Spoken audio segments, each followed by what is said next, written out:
प्रस्तुत है तेनालीराम की कहानी अंतिम इच्छा। समय के साथ साथ राजा कृष्णदेव राय की माता बहुत वृद्ध हो गई थी। एक बार वह बहुत बीमार पड़ गई। उन्हें लगा कि अब वे शीघ्र ही मर जाएंगी। उन्हें आम से बहुत था, इसलिए जीवन के अंतिम दिनों में वे आम दान करना चाहती थी। सो उन्होंने राजा से ब्राह्मणों को आमों को दान करने की इच्छा प्रकट की। वह समझती थी कि इस प्रकार दान करने से उन्हें स्वर्ग की प्राप्ति होगी। सो कुछ दिनों बाद राजा की माता अपनी अंतिम इच्छा की पूर्ति किए बिना ही मृत्यु को प्राप्त हो गई। उनकी मृत्यु के बाद राजा ने सभी विद्वान ब्राह्मणों को बुलाया और अपनी माँ की अंतिम अपूर्ण इच्छा के बारे में बताया। कुछ देर तक चुप रहने के पश्चात ब्राह्मण बोले, यह तो बहुत ही बुरा हुआ महाराज। अंतिम इच्छा के पूरा न होने की दशा में तो उन्हें मुक्ति ही नहीं मिल सकती। वे प्रेत योनि में भटकती रहेंगी। महाराज, आपको उनकी आत्मा की शांति का उपाय करना चाहिए। तब महाराज ने उनसे अपनी माता की अंतिम इच्छा की पूर्ति का उपाय पूछा। ब्राह्मण बोले, उनकी आत्मा की शांति के लिए आपको उनकी पुण्यतिथि पर सोने के आमों का दान करना पड़ेगा। अतः राजा के ने माँ की पुण्यतिथि पर कुछ ब्राह्मण को भोजन के लिए बुलाया और प्रत्येक को सोने से बने आम दान में दिए। जब तेनालीराम को यह पता चला तो वह तुरंत समझ गया कि ब्राह्मण लोग राजा की सरलता तथा भोलेपन का लाभ उठा रहे हैं। सो उसने उन ब्राह्मणों को पाठ पढ़ाने की एक योजना बनाई। अगले दिन तेनालीराम ने ब्राह्मणों को निमंत्रण पत्र भेजा। उसमें लिखा था कि तेनालीराम भी अपनी माता की पुण्यतिथि पर दान करना चाहता है, क्योंकि वह भी अपनी एक अधूरी इच्छा लेकर मरी थी।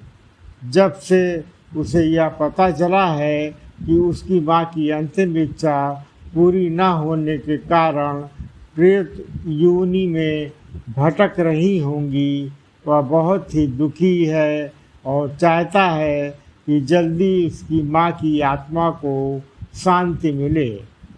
ब्राह्मण ने सोचा कि तेनालीराम के घर से भी बहुत अधिक धन मिलेगा, क्योंकि वह शाही विदूषक है। सभी ब्राह्मण निश्चित दिन तेनालीराम के घर पहुंच गए। ब्राह्मणों को स्वादिष्ट भोजन परोसा गया। भोजन करने के पश्चात सभी दान मिलने की प्रतीक्षा करने लगे। तभी उन्होंने देखा कि तेनालीराम लोहे के सलाखों को आग में गर्म कर रहा है। पूछने पर तेनालीराम बोला, मेरी माँ फोड़ों के दर्द से परेशान थी। मृत्यु के समय उन्हें बहुत तेज दर्द हो रहा था। इससे पहले कि मैं गर्म सलाखों से उनकी सिकाई करता, वह मर चुकी थी। अब उनकी आत्मा की शांति के लिए मुझे आपके साथ वैसा ही करना पड़ेगा जैसा कि उनकी अंतिम इच्छा थी। यह सुनकर ब्राह्मण बौखला गए। वे वहाँ से तुरंत चले जाना चाहते थे। वे गुस्से में तेनालीराम से बोले कि हमें गर्म सलाखों से दागने पर तुम्हारी माँ की आत्मा को शांति मिलेगी। नहीं महाराज, मैं झूठ नहीं बोल रहा। यदि सोने के आम दान में देने से महाराज की माँ की आत्मा को स्वर्ग में शांति मिल सकती है, तो मैं अपनी माँ की अंतिम इच्छा क्यों पूरी नहीं कर सकता। यह सुनते ही सभी ब्राह्मण समझ गए कि तेनालीराम क्या करना चाहता है। वह बोले, तेनालीराम, हमें क्षमा करो, हम वो सोने के आम तुम्हें दे देते हैं, बस तुम हमें जाने दो। तेनालीराम ने सोने के आम लेकर ब्राह्मणों को जाने दिया, परंतु एक लालची ब्राह्मण ने सारी बात राजा को जाकर बता दी। यह सुनकर राजा क्रोधित हो गए और उन्होंने तेनालीराम को बुलाया। वो बोले, तेनालीराम, यदि तुम्हें सोने के आम चाहिए थे तो मुझसे मांग लेते। तुम इतने लालची कैसे हो गए कि तुमने ब्राह्मणों से सोने के आम ले लिए। महाराज, मैं लालची नहीं हूँ, अपितु मैं उनकी लालच की प्रवृत्ति को रोक रहा था। यदि वे आपकी माँ की पुण्यतिथि पर सोने के आम ग्रहण कर सकते हैं तो मेरी माँ की पुण्यतिथि पर लोहे की गर्म सलाखें क्यों नहीं झेल सकते। राजा तेनालीराम की बातों का अर्थ समझ गए। उन्होंने ब्राह्मणों को बुलाया और उन्हें भविष्य में लालच त्यागने को कहा। कहानी पूर्ण होती है। आप मेरे चैनल को लाइक और सब्सक्राइब कीजिए। धन्यवाद।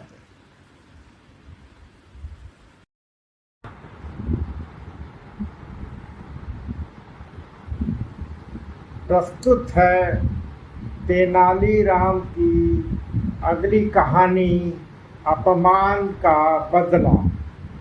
तेनालीराम ने सुना था कि राजा कृष्णदेव राय बुद्धिमानों व गुणवानों का बड़ा आदर करते हैं। उसने सोचा क्यों ना उनके यहाँ जाकर भाग्य आजमाया जाए, लेकिन बिना किसी सिफारिश के राजा के पास जाना टेढ़ी खीर था। वह किसी ऐसे अवसर की ताक में रहने लगी जब उसकी भेंट किसी महत्वपूर्ण व्यक्ति से हो सके। इसी बीच तेनालीराम का विवाह दूर की एक नाते की एक लड़की मगम्मा से हो गया। 1 वर्ष बाद उसके घर बेटा हुआ। इन्हीं दिनों राजा कृष्णदेव राय का राजगुरु मंगलगिरी नामक स्थान गया। वहाँ जाकर रामलिंग ने उसकी बड़ी सेवा की और अपनी समस्या कह सुनाई। राजगुरु बड़ा चालाक था। उसने रामलिंग से खूब सेवा करवाई और लंबे चौड़े वादे करता रहा। रामलिंग अर्थात तेनालीराम ने उसकी बातों पर विश्वास कर लिया और राजगुरु को प्रसन्न रखने के लिए दिन रात एक कर दिया। राजगुरु ऊपर से तो चिकनी चुपड़ी बातें करता रहा, लेकिन मन ही मन तेनालीराम से जलने लगा। उसने सोचा कि इतना बुद्धिमान और विद्वान व्यक्ति राजा के दरबार में आ गया तो उसकी अपनी कीमत गिर जाएगी। पर जाते समय उसने वादा किया, जब भी मुझे लगा कि अवसर उचित है मैं राजा से तुम्हारा परिचय करवाने के लिए बुलवाऊंगा। तेनालीराम राजगुरु की बुलावे की उत्सुकता से प्रतीक्षा करने लगा, लेकिन बुलाया ना आना था और ना आया। लेकिन लोग उससे हंसकर पूछते, क्यों भाई रामलिंग, जाने के लिए सामान बांध लिया है ना? कोई कहता, मैंने सुना है कि तुम्हें विजयनगर जाने के लिए राजा ने विशेष दूत भेजा है। तेनालीराम उत्तर देता, समय आने पर सब कुछ होगा। लेकिन मन ही मन उसका विश्वास राजगुरु से उठ गया। तेनालीराम ने बहुत दिन तक इस आशा में प्रतीक्षा की राजगुरु उसे विजयनगर बुलवाएगा। अंततः निराश होकर उसने फैसला किया कि स्वयं ही विजयनगर जाएगा और उसने अपना घर और घर का सारा सामान बेचकर यात्रा का खर्चा जुटाया और माँ, पत्नी तथा बच्चे को लेकर विजयनगर के लिए रवाना हो गया। यात्रा में जहाँ कोई रुकावट आती, तेनालीराम राजगुरु का नाम ले देता था और कि मैं उनका शिष्य हूँ। उसने माँ से कहा, देखा, हाँ, जहाँ राजगुरु का नाम लिया मुश्किल हल हो गई। व्यक्ति स्वयं चाहे जैसा भी हो, उसका नाम ऊंचा हो तो सारी बाधाएं अपने आप दूर होने लगती हैं। मुझे भी अपना नाम बदलना ही पड़ेगा। राजा कृष्णदेव राय के प्रति सम्मान जताने के लिए मुझे भी अपने नाम में उनके नाम का कृष्ण शब्द जोड़ लेना चाहिए। आज से मेरा नाम रामलिंग की जगह राम कृष्ण हुआ। बेटा, मेरे लिए तो दोनों नाम बराबर हैं। मैं तो अब भी मुझे राम पुकारती हूँ, आगे भी यही पुकारूंगी। माँ बोली। कोडवीड नामक स्थान पर तेनालीराम की भेंट वहाँ के राज्य प्रमुख से हुई, जो विजयनगर के प्रधानमंत्री का संबंधी था। उसने बताया कि महाराज बहुत गुणवान, विद्वान और उदार है, लेकिन उन्हें कभी कभी जब क्रोध आता है तो देखते ही देखते सिर धड़ से अलग कर दिया करते हैं। जब तक मनुष्य खतरा मोल न ले वह सफल नहीं हो सकता। मैं अपना सिर बचा सकता। तेनालीराम के स्वर में आत्मविश्वास था। राज्य प्रमुख ने उसे यह भी बताया कि प्रधानमंत्री भी बुरी व्यक्ति का आदर करते हैं और ऐसे लोगों के लिए उनके यहाँ स्थान नहीं है जो अपनी सहायता आप नहीं कर सकते। 4 महीने की लंबी यात्रा के बाद तेनालीराम अपने परिवार के साथ विजयनगर पहुंचा। वहाँ की चमक दमक देखकर तो वह दंग ही रह गया। चौड़ी चौड़ी सड़कें, भीड़ भाड़, हाथी घोड़े, सजी हुई दुकानें और शानदार इमारतें, यह सब उसके लिए नई चीज़ थी। उसने कुछ देर ठहरने के लिए वहाँ एक परिवार से प्रार्थना की। वहाँ अपनी माँ, पत्नी और बच्चे को छोड़कर वह राजगुरु के यहाँ पहुँचा। वहाँ तो भीड़ का ठिकाना ही नहीं था। राजमहल के बड़े बड़े कर्मचारी से लेकर रसोइया तक वहाँ जमा थे। नौकर चाकर भी कुछ कम न थे। तेनालीराम ने एक नौकर से संदेश देकर भेजकर उसे कहो कि तेनाली गांव से राम आया है। नौकर ने वापस आकर कहा, राजगुरु ने कहा है कि वह इस नाम के किसी व्यक्ति को नहीं जानते। तेनालीराम बहुत हैरान हुआ। वह नौकर को पीछे हटाता हुआ सीधे राजगुरु के पास पहुंचा। राजगुरु, आपने मुझे पहचाना नहीं? मैं रामलिंग हूँ, जिसने मंगलगिरी में आपकी सेवा की। राजगुरु भला उसे कब पहचानता था? उसे नौकरों से चिल्लाकर कहा, मैं नहीं जानता यह कौन है, इसे धक्के देकर बाहर निकाल दो। नौकरों ने तेनालीराम को धक्के देकर बाहर निकाल दिया। चारों ओर खड़े लोग यह दृश्य देख रहे थे, ठहाके लगाने लगे। उसका अभी कभी ऐसा अपमान नहीं हुआ था।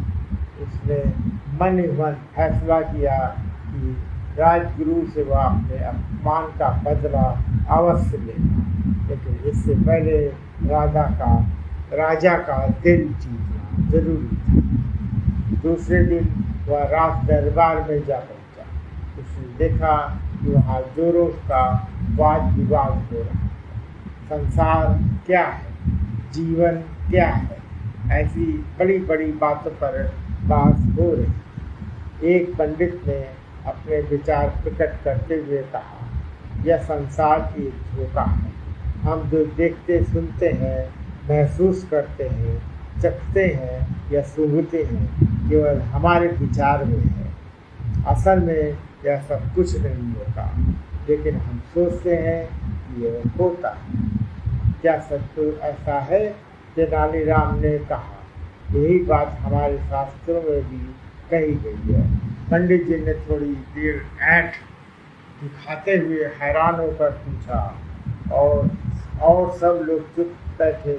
शास्त्रों ने जो कहा वह झूठ कैसे हो सकता है? लेकिन तेनालीराम शास्त्रों से अधिक अपनी बुद्धि पर विश्वास करता था। उसने वहाँ बैठे सभी लोगों से कहा, यदि ऐसी बात है तो हम क्यों न पंडित जी से इस विचार की सच्चाई जांच चले। हमारे उदार महाराज की ओर से आज दावत दी जा रही है, उसे हम जी भर कर खाएंगे। पंडित जी से प्रार्थना है कि वह बैठे रहें और सोचें कि वह भी खा रहे। तेनालीराम की बात पर जोर का ठहाका लगा। पंडित जी की सूरत देखते ही बनती थी कि महाराज तेनालीराम पर इतने प्रसन्न हुए कि उसने स्वर्ण की एक थैली फेंक दी और उसी समय तेनालीराम को राजविदूषक बना दिया। सब लोगों ने तालियां बजाकर महाराज की इस घोषणा का स्वागत किया। उनमें राजगुरु भी था। तो कहानी समाप्त होती है। तेनालीराम की ये कहानी बहुत अच्छी थी, आपको पसंद आई। आप लोग हमारे चैनल को लाइक और सब्सक्राइब करें। धन्यवाद।